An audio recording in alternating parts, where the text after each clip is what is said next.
And welcome back to The Factor Uncensored. You may be wasting your time improving your home for a payday at the end. Real estate expert Mish Guillory says there are a lot of changes that don't impact your home's value.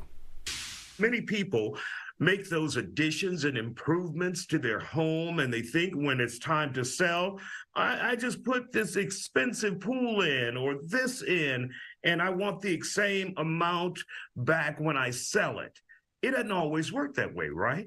No, it does not. I've got friends doing transactions right now dealing with this. So the average pool in Houston can cost up to $45,000, $50,000 to install. Many appraisers will tell you that you may get anywhere from 3% or 7% of your current property value, increase that much for the value of the pool. So what if you've got a house? Costs about $413,500, real random number, $413,500. And we're going to go ahead and max out and say, because you've got a pool back there, we can increase your value by 7%. You got a pool. Well, all that's going to do is increase you by about $28,000. But you spent $50,000 on the pool. So you're not getting back what you put into it. So there's this misconception that I'm supposed to reap what I put in. I should have a bigger price tag on my home. What are some of the other improvements that we could do but would be disappointed in the end when it comes to your home being appraised with that new improvement? Exactly. Well, solar panels. There is a movement of some people putting solar panels on their home to reduce energy costs. One, it takes a long time to see those savings compared to the cost of putting the panels onto the home.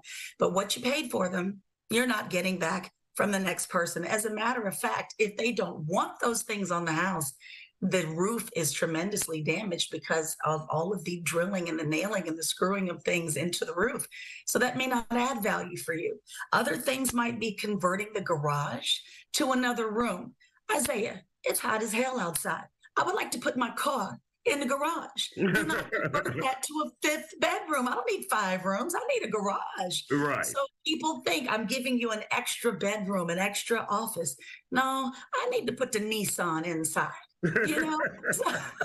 So that doesn't work. Not and then the Nissan. Well, I love my Nissan. I'm telling you, I love my car. And then finally, this one is a little bit for the more elite. But what if you decided to put in heated floors because your tile or stone flooring is cold in the winter months? That's great for you, but someone may not be willing to pay all that money to give you back what you spent to install those heated floors. And what's important is you said that is good for you, but someone else may not be willing to pay for it. So if you get these improvements, I would assume it should be something that you want, and you're not expecting to reap full 100% of what you paid to have it done. That's perfectly stated. You really do need to put these things in for you, for your personal enjoyment. If you get something back, that's great.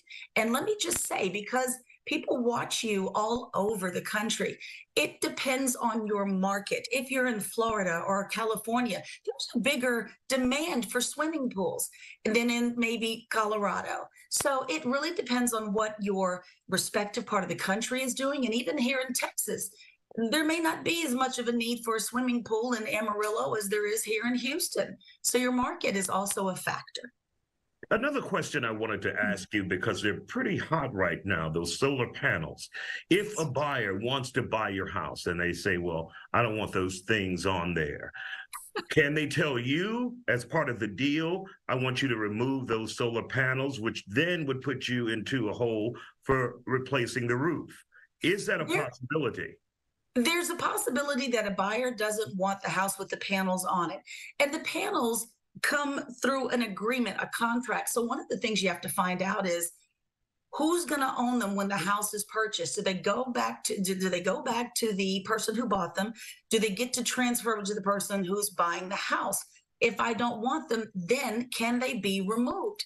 It does go back to the original contract. And we do have things in our real estate contracts that talk about leases for things like solar panels. So there's more to it than just, I don't want these. Your best bet is never to fall in love with a house that has them if that's not what you want. There's like a whole third party you have to deal with now. Yes, there is. You absolutely do. And so it's not that simple. I don't want these, take them off. And again, that is a massive issue with regard to the roof. Now we have to deal with insurance. You know, you're literally you're damaging the roof a little bit, removing all of these panels. Now what's going to happen with your insurance?